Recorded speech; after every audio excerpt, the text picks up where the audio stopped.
پیارے بچوں، پہلا حصہ اختتام کو پہنچا۔ اب ہم بڑھیں گے دوسرے حصے کی طرف، جو کہ اس چیپٹر کا آخری پوائنٹ ہے، اور وہ ہے فاتحین۔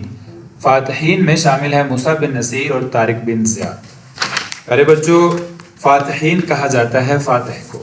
فاتح وہ ہوتا ہے جو مار کے لڑتا ہے اور جیت کر واپس آتا ہے، یعنی کہ وہ جرنیل ہوتا ہے، وہ مجاہد ہوتا ہے اور وہ بہادر ہوتا ہے۔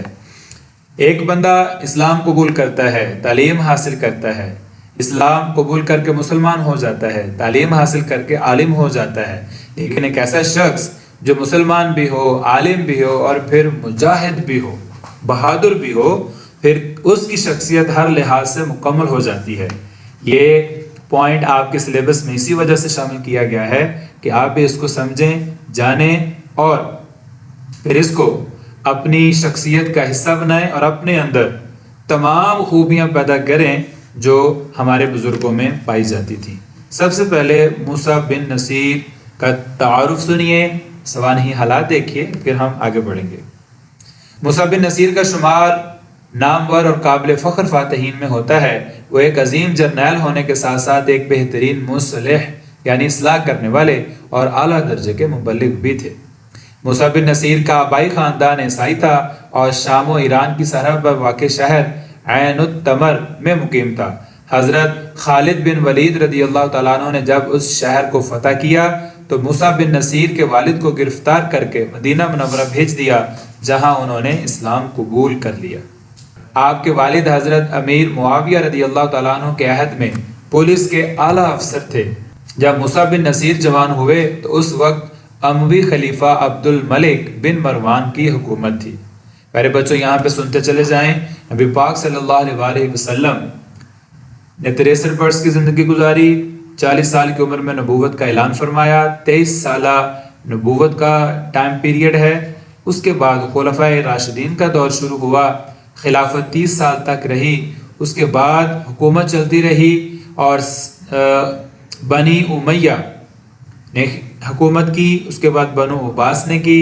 تو اموی خلیفہ سے مراد ہے بنی امیہ کا ایک حاکم۔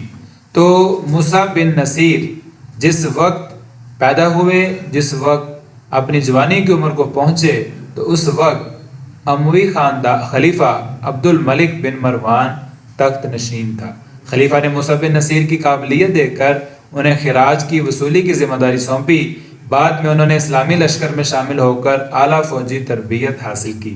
ان کی صلاحیتوں کو دیکھ کر خلیفہ نے انہیں شمالی افریقہ کا حاکم مقرر کیا۔ اس عہدے پر فائز ہونے کے بعد موسیٰ بن نصیر کی صلاحیتوں کو چار چاند لگ گئے۔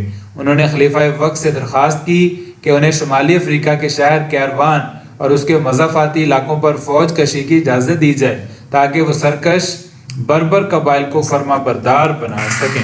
بعد میں یہ کارنامہ انہی کے ہاتھوں انجام پائے۔ پیارے بچوں، موسیٰ بن نصیر بہت بہادر انسان تھے اور انہوں نے اندلس یعنی اسپین، شمالی افریقہ کے سامنے یورپ کے جنوب مغربی کنارے پر ایک خوبصورت جو جزیرہ ہے وہاں فوج کشی کی اور 711 عیسوی میں فتح یاب ہو کے لوٹے۔ اس وقت ان کو ہیلپ آؤٹ کر رہے تھے طارق بن زیاد۔ طارق بن زیاد کے بارے میں ابھی ہم پڑھیں گے۔ طارق بن زیاد نے فتوحات کا سلسلہ جاری رکھتے ہوئے پیش قدمی کی۔ اس دوران میں موسیٰ بن نصیر بھی 18,000 افراد پر مشتمل لشکر لے کر اسپین کی فتوحات میں شامل ہو گئے اور 2 سال کے مختصر عرصے میں پورے اسپین کو فتح کر لیا۔ ارے بچوں، جیسا کہ ابھی آپ نے سنا کہ موسیٰ بن نصیر جو ایک بہت طاقتور اور بہادر سپہ سالار تھے، ان کی کامیابی کی بڑی وجہ یہ تھی کہ ان کے گروہ میں طارق بن زیاد جیسا مسلم سپہ سالار موجود تھا جو کہ بنو امیہ کے جرنیل میں سے تھا، اور انہوں نے 711 عیسوی اسپانیہ میں عیسائی حکومت کا خاتمہ کر کے یورپ میں مسلم اقتدار کا آغاز کیا تھا۔ انہیں اسپین کی تاریخ کے اہم ترین عسکری رہنماؤں میں سے ایک سمجھا جاتا ہے۔